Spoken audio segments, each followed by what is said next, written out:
A'udzu billahi minasyaitonir rajim. Bismillahirrahmanirrahim. Assalamualaikum warahmatullahi wabarakatuh.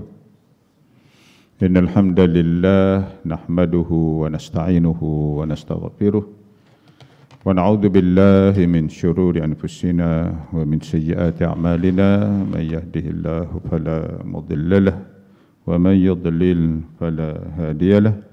وأشهد أن لا إله إلا الله وحده لا شريك له وأشهد أن محمدا عبد الله ورسوله أما بعد قال رب اشرح لي صدري ويسر لي أمري واحلل عقدة من لساني يفقهوا قولي سبحانك لا علم لنا إلا ما علمتنا إنك أنت العليم الحكيم ولا حول ولا قوة إلا بالله العلي العظيم اللهم آمين. Yang dimuliakan Tuan Imam, Tuan Bilal yang berusaha pengerusi surau, timbalan pengerusi saf kepimpinan jawatan kuasa surau Ad-Diniyah. Seterusnya yang dikasihi tuan-tuan perempuan muslimin dan muslimat sidang jemaah, sahabat-sahabat sekalian. Kita sambung pengajian Mau'izatul Mu'minin. Mau'izatul Mu'minin, bimbingan mukmin. Budak-budak ada? Tak ada? Oh, belum tu. Aku dah balik dah. Balik mengundi apa? Oh, buka puasa. Okay, kita sambung bimbingan mukmin ataupun Mau'izatul Mu'minin, merupakan ringkasan ataupun saduran dari kitab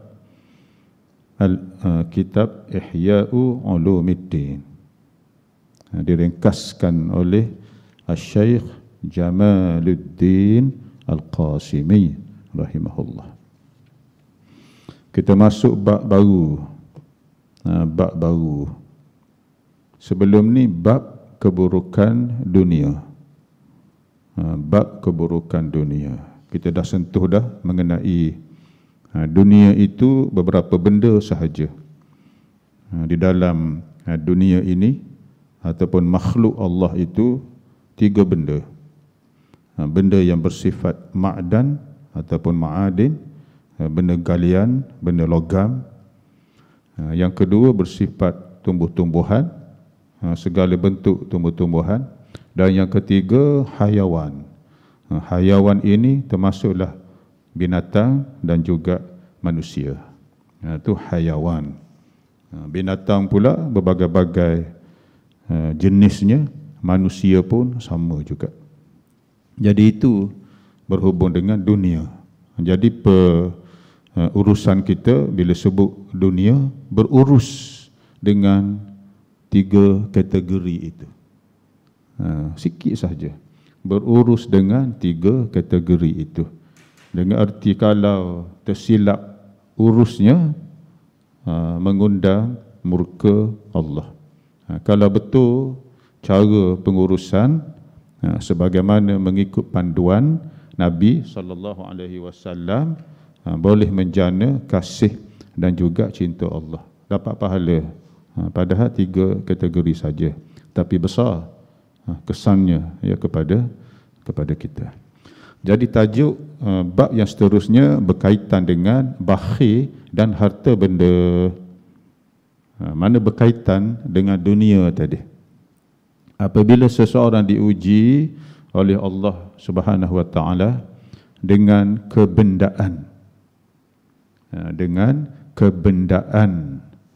bila banyak harta benda, banyak wang ringgit, ada kemewahan, kemudian tidak dibelanjakan apa yang dia ada itu, sama ada belanja itu belanja wajib ataupun belanja sunat, ianya dikategorikan sebagai bakhil. Itu bab kita, bab sifat bakhil al-bukhlu. al-bukhlu, dan berkaitan dengan harta benda. Jadi bila sebut al-bukhlu, yang paling besarnya berkaitan dengan harta benda. Benda yang boleh disentuh, nampak, dirasa, ditanggap oleh panca indera, itu harta benda. Jadi Nabi SAW mengikut beberapa sabdaannya, doanya, di antara Nabi suruh kita ni berdoa minta perlindungan, minta kepada Allah diberi perlindungan dari sifat-sifat keburukan. Di antara sifat yang Nabi suruh kita ni minta jauhi, minta perlindungan kepada Allah, ialah sifat al-bukhl, sifat bakhil. Sifat bakhil, kedekut, sifat kikir, samalah maknanya. Al-bukhlu itu sifat. Allahumma inni a'udzubika minal hammi wal hazan wa a'udzubika minal jubni wal bukhl. Minal jubni wal bukhl. Jubn ialah penakut, al-bukhl ialah kebakhilan. Nabi suruh sentiasa berdoalah. Setiap kali berdoa jangan pernah miss, supaya Allah jauhkan kita dari sifat al-bukhl, sifat bakhil, apabila kita diuji oleh Allah dengan harta benda tadi. Dan harta benda ini bukan sahaja benda yang bersifat material, cuma kita faham begitu sahaja. Harta benda ni apa yang kita ada lah. Kepakaran, kemahiran, ilmu, itu harta kita, aset kita. Cuma aset maknawi tak nampak. Kepakaran, bila kedekut kepakaran, kemahiran, bakhil juga. Dia ada ilmu, tak nak ajar siapa-siapa. Dia pandai, tak nak ajar siapa-siapa. Orang minta ajar, tak nak, bakhil juga namanya. Cuma bila kita sebut harta benda, harta, nampak wang ringgit, nampak apa yang boleh dinampak itulah. Padahal harta ini benda yang luas maknanya. Tenaga sama juga. Dia tak ada kepakaran apa-apa, cuma dia ni ada tenaga. Ada tenaga yang boleh tolong siapa. Boleh angkat itu, angkat ini. Bila dia tak tolong, maknanya bakhil. Bila dia memberi tenaga dia, beri pinjam, bahasa yang mudah, bagi pinjam tangan dia untuk tolong siapa-siapa, merupakan satu sedekah. Satu sedekah. Bahkan Nabi memuji, kamu tolong siapa-siapa angkat barang dia nak naik kenderaan ke, naik apa jenis pertolongan, dengan arti kita mensedekahkan kepadanya tenaga. Nabi kata sedekatun, itu sedekah juga. Tengok luas makna harta benda. Jadi apabila terlibat dengan sifat tak nak bagi pada siapa, padahal dia ada wang ringgit, tak keluar zakat, tak bagi derma, tak sedekah, dia ada kepakaran, ada ilmu, tak nak ajar, tak nak tolong siapa-siapa, di dalam kategori al-bukhlu, bakhil tu, ya, bakhil. Orang yang tidak berharta atau orang miskin, tadi orang ada harta benda. Tengok tu sifat bab keburukan bakhil dan harta benda. Tajuknya lepas keburukan dunia.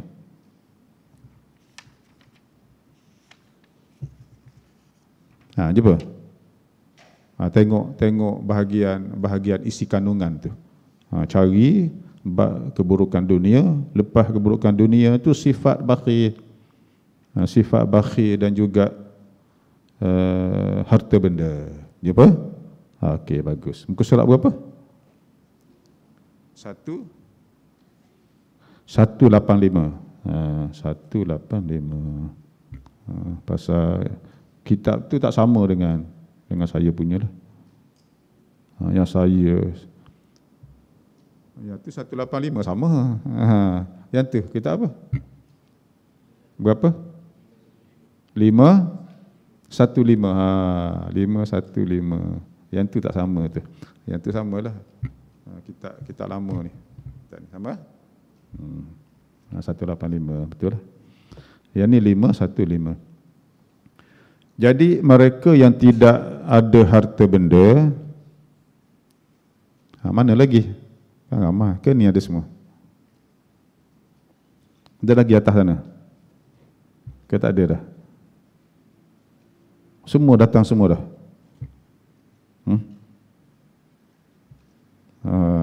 Ada dua atas tu.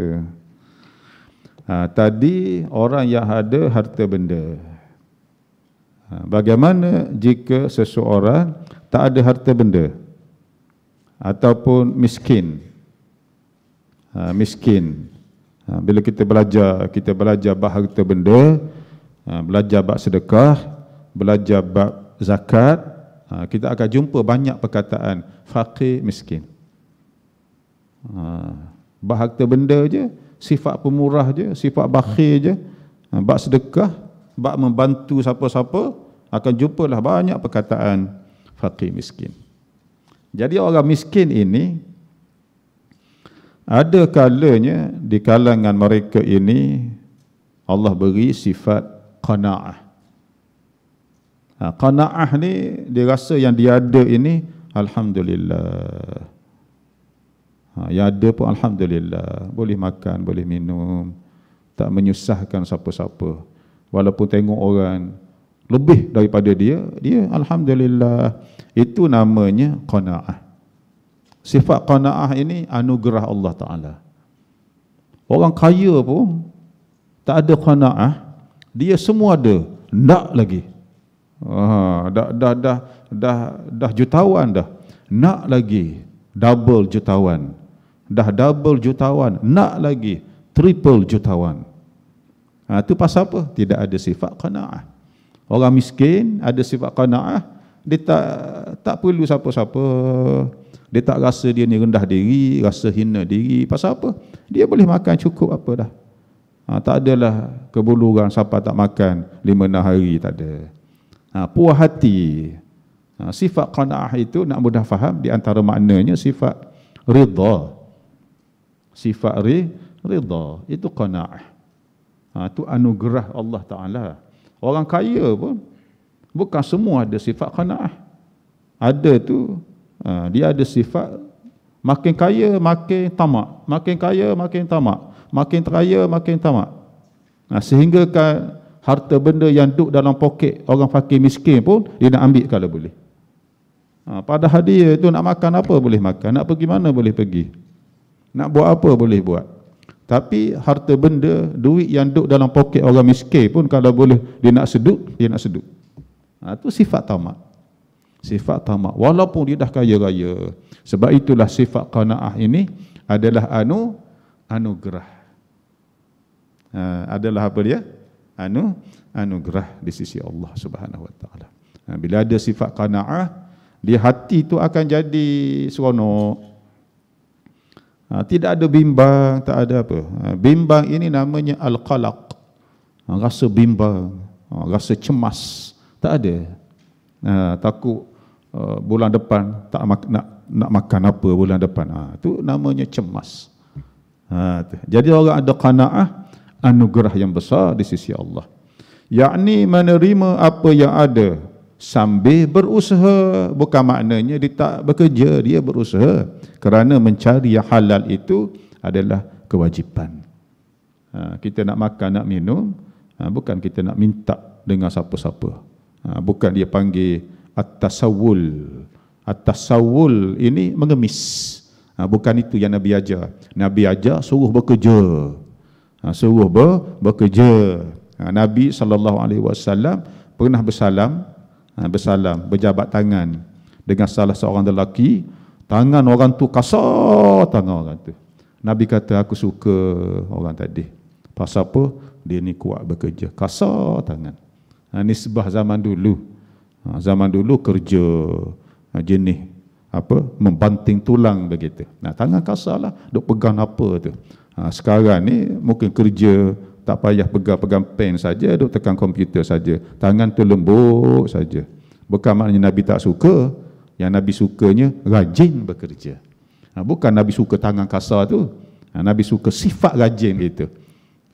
Sifat rajin itu. Ya, untuk mencari nafkah kehidupan. Tak adalah mengemis mana-mana. Itu ya panduan baginda sallallahu alaihi wasallam. Ada sifat qanaah.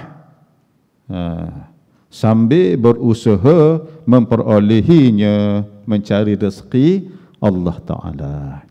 Dan ada di antara orang miskin ini sifatnya tamak. Seperti orang kaya tadi. Ada sifat tamak, halaba. Sifat ini tidak, dia rasa tidak pernah mencukupi, padahal dia boleh makan, boleh minum dan sebagainya, boleh pakai.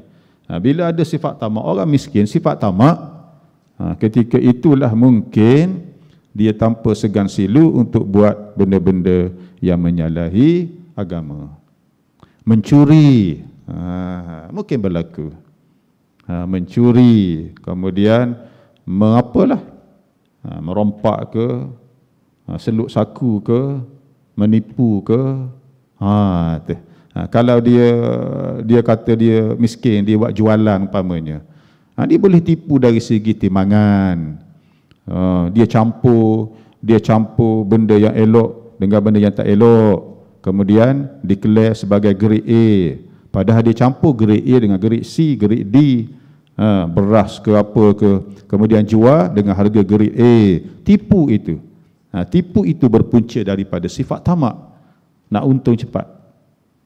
Begitu. Jadi sifat begitu boleh membawa kepada melakukan perkara-perkara yang keji, yang dilarang oleh syarak, tidak dipandu oleh agama, ya, tidak dipandu oleh iman. Akhlak dia buruk, akhlak dia. Itu bentuk yang kedua orang yang miskin. Yang ni manusia bukan sahaja miskin dari segi harta benda, akhlak pun miskin juga. Akhlak pun miskin juga.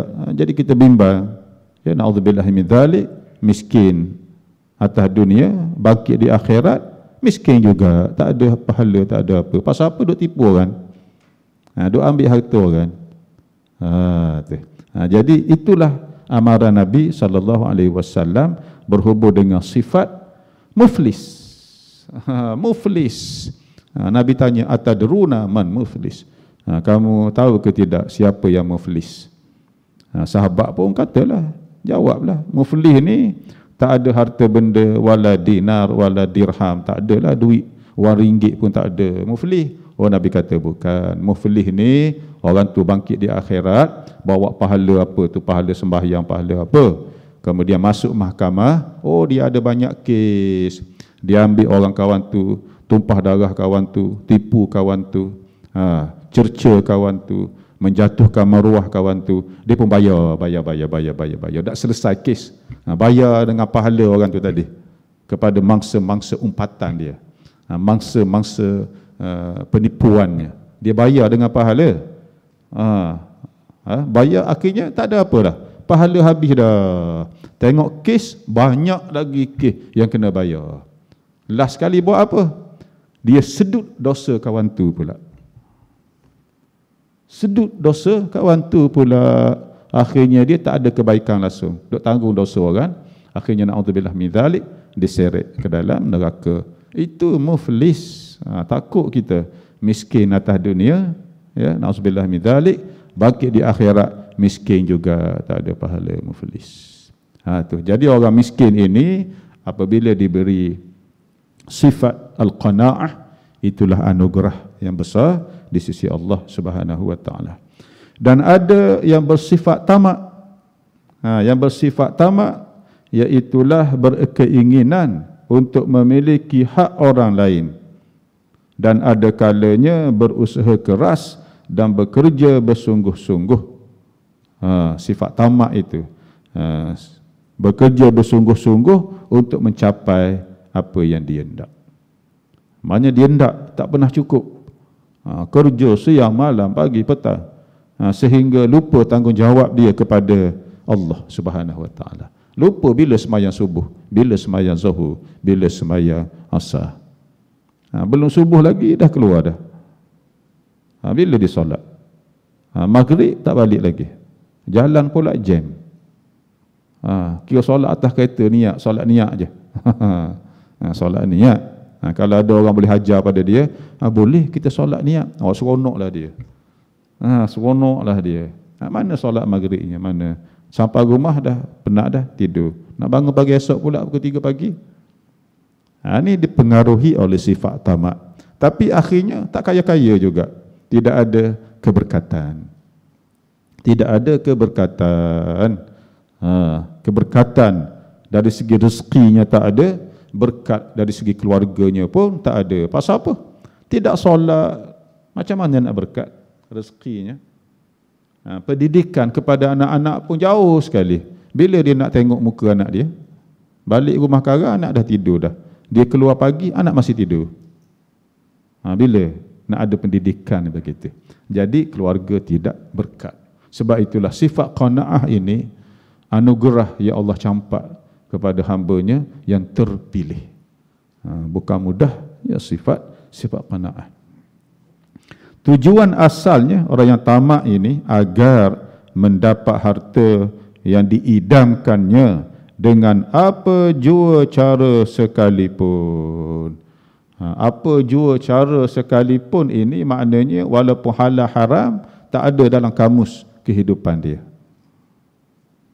Sebab itulah amaran Nabi SAW. Dari segi hadis ini mungkin ada perbincangan dari segi status dia. Kadal faqru an yakuna kufra. Hampir-hampir kefakiran itu boleh membawa kepada kekufuran. Kan bahaya tu. Jadi fakir yang macam mana? Fakir yang macam inilah. Sifat tamak, sifat halaba. Nak ambil apa yang ada di tangan orang dengan apa cara sekalipun. Apa cara sekalipun itu. Sanggup buat apa saja. Sanggup buat apa saja. Dan inilah di antara senjata yang digunakan oleh musuh-musuh Islam. Supaya umat Islam tinggal agama. Tak beramal dengan agama dia. Kalau negara-negara yang diuji dengan apa tu? Bencana, peperangan, kemiskinan. Ada puak-puak agama yang lain, dia masuk ramai-ramai, dia bawa duit, bawa ubatan, bawa makanan. Kemudian bukan dia bawa makanan, ubatan, wang ringgit sahaja, bukan.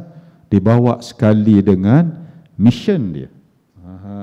Apa yang dia nak ajar, yang dia nak terapkan, dia nak tanam ke dalam jiwa budak-budak umat Islam tadi. Dia pergi masuk Syria, masuk Afghanistan, masuk Rohingya, masuk mana tu. Dia bawa benda-benda tu. Sedikit-sedikit. Ada di antaranya, dia ambil budak-budak, dia buka sekolah di perkampungan, di perkemahan mana, di kamp-kamp mana dia buka. Dia tengok yang cidik-cidik, dia ambil sebagai anak angkat, dia bawa ke luar negara, dibesarkan dengan cara yang dia kehendaki, missionaries. Dan benda ni berlaku semenjak lama dulu lagi dah.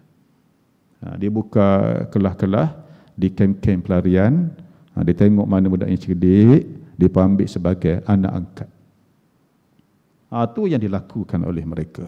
Benarlah yang kita sebut tadi. Kadal faqru an yakuna kufra. Hampir-hampir kerana kefakiran itu membawa seseorang menjadi kufur kepada Allah Subhanahu wa ta'ala. Jadi kita, kalau kita ni ada sedikit rasa sayang kepada sahabat-sahabat kita yang ditimpa dengan bencana, negara yang miskin dan sebagainya, kita bantulah. Mudah-mudahan kita ni ada jawapan di sisi Allah Subhanahu wa ta'ala. Mereka diuji. Boleh makan pun alhamdulillah, selamat nyawa pun alhamdulillah. Dengar cerita sahabat-sahabat umat Islam di Rohingya umpamanya. Boleh masuk Bangladesh tu dah syukur dah, walaupun tak boleh makan lagi. Duduk tengah seberang sungai, dia panggil sungai itu sungai Teknaf. Sungai Teknaf, di antara sungai sempadan lah Arakan. Duduk tengah seberang tu, Tentera Myanmar duk tembak lagi. Tembak.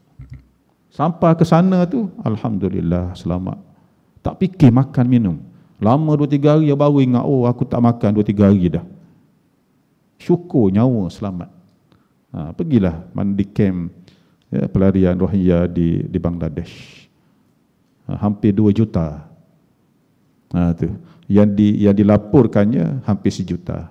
Tanya orang sana, hampir 2 juta di camp.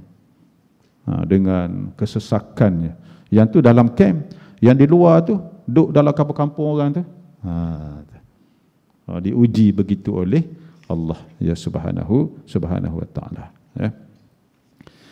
Firman Allah subhanahu wa ta'ala, surah Al-Munafiqun, ayat yang ke-9. A'udzubillahi minasyaitanirrajim. Ya ayyuhalladzina amanu, wahai mereka yang beriman, la tulhikum amwalukum wala auladukum an dzikrillah. Janganlah harta benda kamu, anak pinak kamu boleh melalaikan kamu dari mengingati Allah Ta'ala. Ada manusia begitu. Bukan kerana kaya dia, bukan kerana miskin dia, hati dia. Kerana nak cari harta benda supaya jadi kaya, menyebabkan tidak meninggalkan kefarduan agama, solat, puasa dan sebagainya. Pasal apa? Kerana sibuk cari harta benda. Yang tu bagi yang tak ada. Yang bagi dah ada harta benda pula, sibuk untuk memenuhi keinginan dia. Pasal ada banyak harta benda, boleh buat apa, boleh beli apa, boleh pergi mana. Sibuk benda tu pula, sehingga tak ada masa untuk solat berjamaah. Pasal apa duk sibuk pergi makan, shopping, mengetih, mengopi, duk habis masa 3-4 jam di kedai kopi. Orang kaya, bukan semualah. Orang kaya, dia mengopi bukan seperti kita mengopi kedai-kedai, teh tarik 2-3 ringgit, RM1.50. Oh, dia teh tarik dia RM12, ataupun RM15 teh tarik dia. Gelas bukan besar, gelas ni saja. Cuma tempat sahaja yang membezakan. Tempat sahaja yang membezakan harga. Itu cara dia. 3-4 jam. Mana solat jamaah? Mana solat maghrib berjamaah? Mana solat sunat? Kalau bulan puasa pula, duk bertarawih di kedai-kedai kopi pula. Bertarawih di kedai-kedai kopi. Melalaikan. Itu makna melalaikan. Janganlah dengan sebab harta benda kamu, anak pinak kamu, melalaikan kamu dari ingat kepada Allah. Wa man yaf'al dzalika fa ulaika humul khasirun. Barang siapa yang melakukan perkara itu, mereka ini amat rugi. Amat rugi. Padahal dengan harta benda tu dia boleh menjana banyak pahala. Wakaf itu, wakaf ini. Dia solatlah, dia puasalah.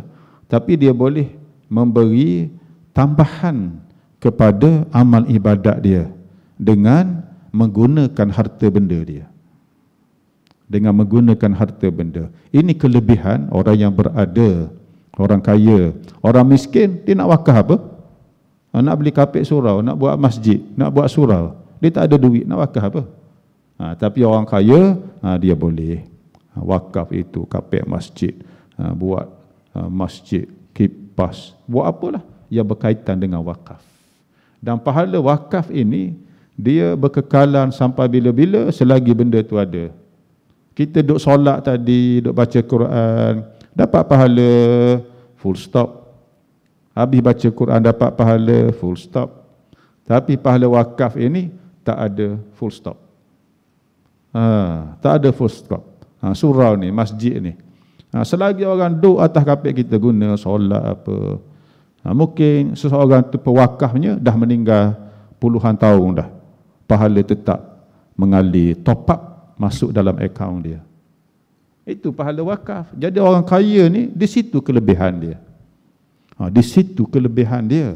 Jadi kita tak payah cemburu apa, Allah pilih dia nak jadi orang kaya.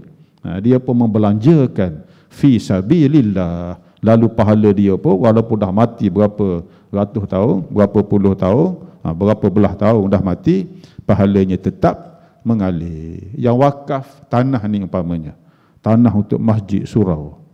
Tanah ni memang dia sentiasa ada, sentiasa gunalah. Sentiasa ada tanah. Lagi orang duk guna tanah dia, masjid tu duk berdiri tegak di atas tanah dia, dia wakaf. Berapa ratus ribu manusia dah solat dah, duk baca Quran, duk mengajar, duk mengaji, belajar ilmu agama, pahalanya mengalir masuk dalam kubur dia sampai bila-bila.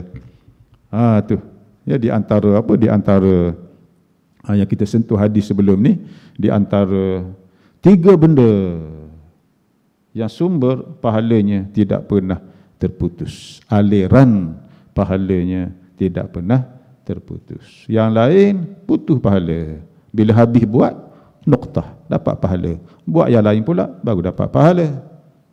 Idza mata ibnu Adam inqata amaluhu illa min salas. Bila mati manusia, terputus sumber pahalanya kecuali dari 3 sumber. Disebut dalam hadis ni 3 sumber. Dalam hadis yang lain ada lagi sumber-sumber yang lain, lebih menjurus kepada amal yang berterusan, yang bersifat wakaf begitu. Bersifat wakaf. Sama ada wakaf dalam bentuk harta benda ataupun wakaf dalam bentuk usaha dan sebagainya. Yang pertama apa dia? Sedaqatin jariyah.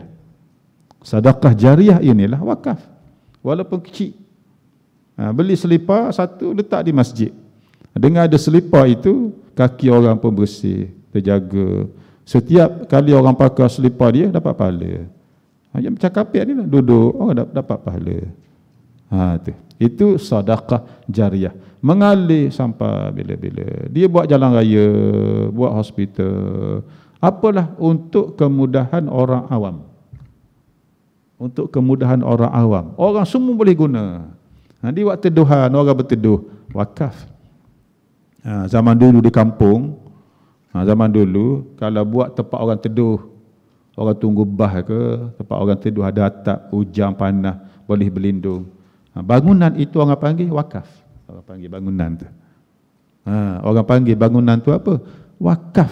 Dah jadi satu nama, satu kata nama dah. Wakaf orang panggil bangunan itu. Maknanya siapa yang berteduh, daripada hujan, daripada panas, duduk kat situ, semua dapat pahala. Itu sedaqatin jariyah.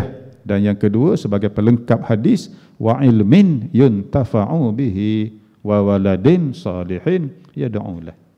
Yang kedua ilmu yang berguna, yang diambil manfaat daripadanya. Dan yang ketiga anak soleh yang berdoa untuk dia, berdoa kebaikan untuk dia.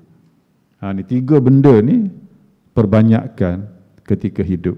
InsyaAllah pahala pun mengalir masuk dalam kubur kita, walaupun kita dah mati berapa tahun.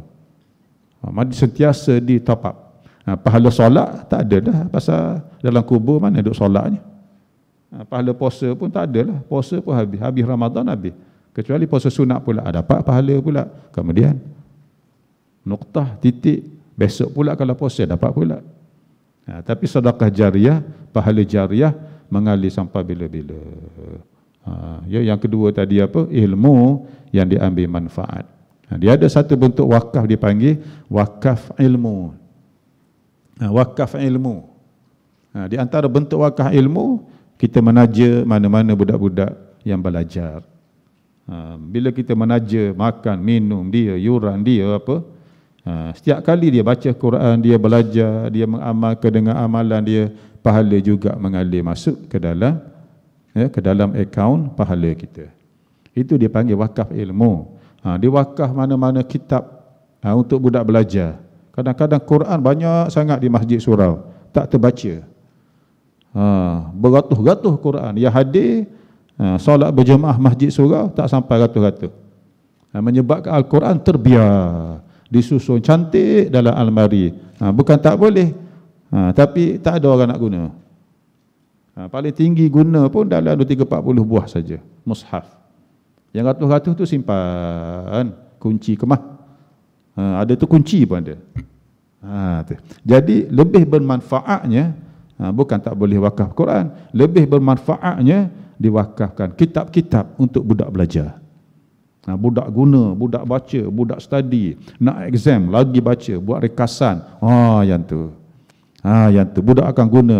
Ilmu pula bila mereka amalkan lagi. Bila setiap kali mereka amal dengan asbab kitab yang kita wakaf ilmu, dengan sebab kitab yang kita wakaf, dapat pahala kepada kita pula. Pasal apa? Dengan sebab mereka ini beramal, budak-budak ni beramal. Sampai ke besar tu, dia keluar daripada mahat tahfiz mana, masuk universiti mana, kemudian jadi ustaz pula, jadi tok guru pula, pahala tetap mengalir kepada mereka yang mewakafkan itu. Tengok hebat.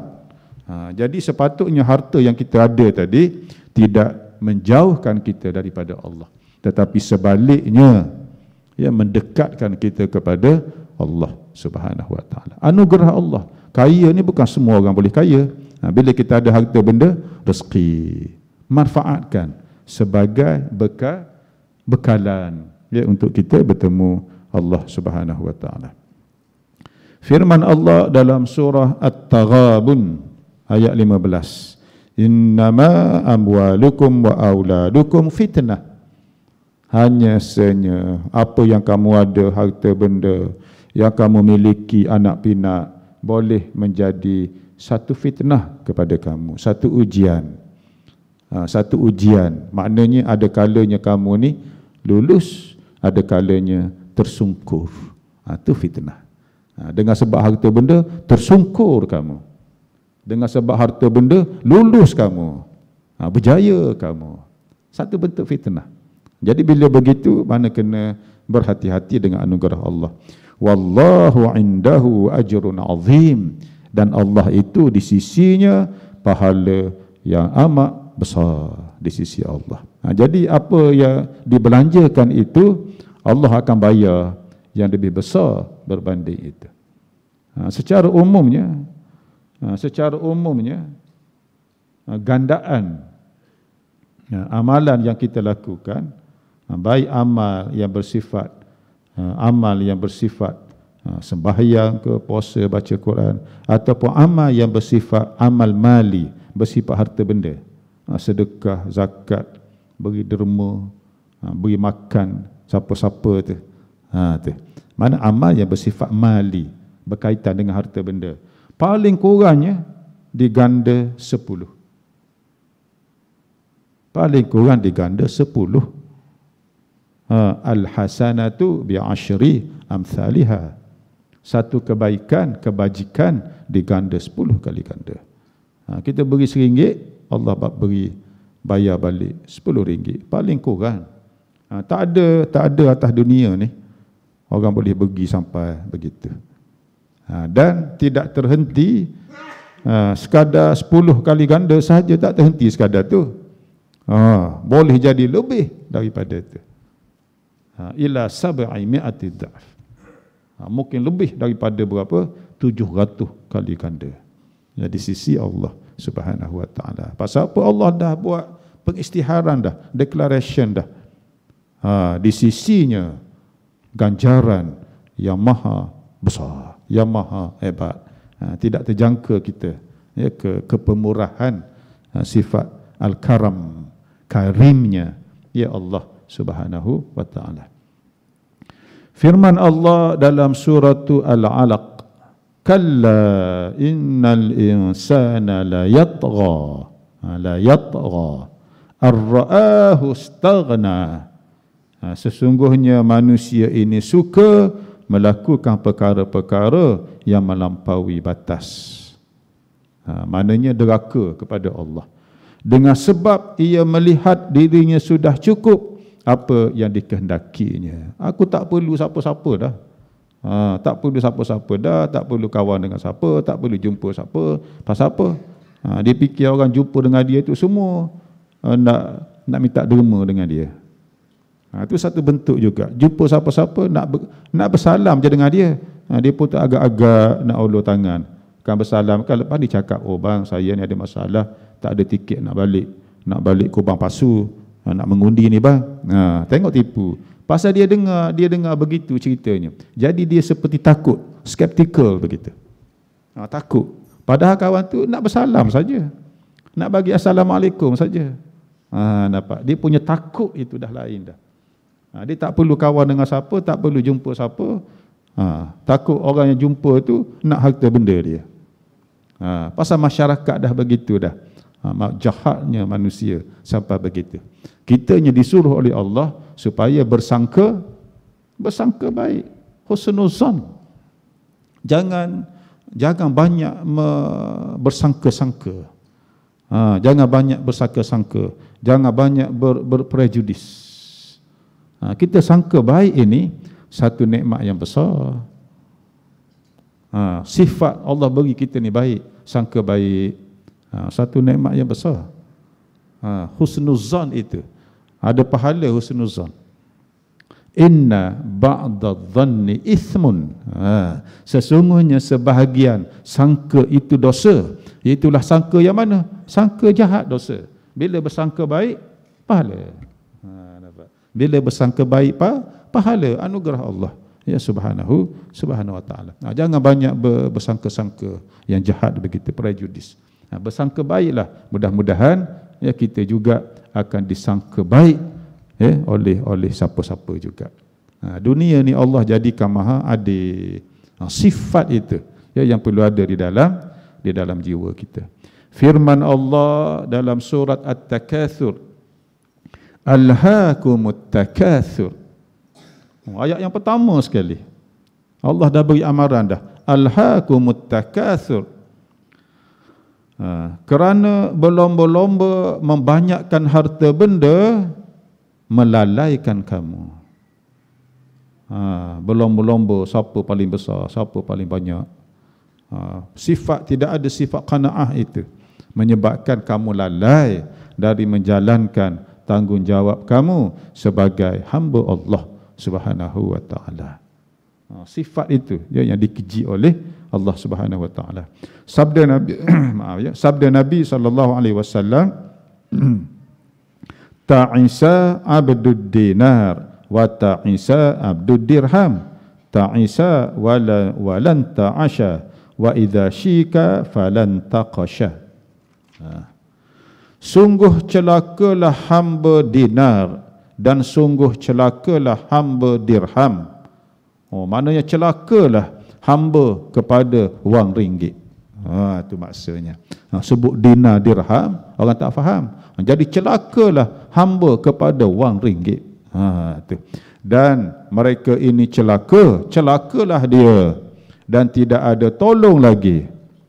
Seperti jikalau seseorang yang tertusuk duri, yang mana duri tersebut tidak dapat dikeluarkan lagi, akhirnya berdarah, membarah, akhirnya luka, tak sembuh-sembuh. Itu gambaran yang disebut oleh Nabi sallallahu alaihi wasallam. Mereka yang menjadi hamba kepada harta benda, yang menjadi hamba kepada wang ringgit. Jadi nabinya ndak kitanya supaya jangan ada sifat bakhil. Bila ada lebih itu, bila perlu sampai kepada tahap wajib zakat, keluarkan zakat. Kemudian tak cukup sekadar itu, dengan sifat pemurahnya, bagi derma, bagi sedekah, bagi bantuan dan sebagainya. Mudah-mudahan harta yang ada itu menjadi bekalan untuk kita membeli syurga Allah. Membeli syurga Allah. Pasal kita ni berniaga. Hal adullukum ala tijaratin tunjikum min azabin alim. Kemudian sambung ayat lagi tu. Mahu ke tidak aku tunjukkan kepada kamu satu perniagaan yang boleh menyelamatkan kamu dari azab yang pedih. Satu perniagaan. Lalu dengan amal tadi kita beli syurga Allah. Ya subhanahu wa ta'ala. Qul qawli hadza wa astaghfirullahal azim li wa lakum. Wassalamualaikum warahmatullahi ta'ala wabarakatuh. Terima kasih. Subhanakallahumma wa bihamdik asyhadu an la ilaha illa anta astaghfiruka wa atubu ilaik. A'udzubillahi minasyaitonir rajim. Bismillahirrahmanirrahim. Allahumma shalli ala Muhammadin wa ala ali Muhammad. Allahumma faqihna fid din wa 'allimna at-ta'wil wahdina siratal mustaqim. Wa sallallahu ala Muhammadin wa ala ali Muhammad. Walhamdulillahirabbil alamin. Terima kasih.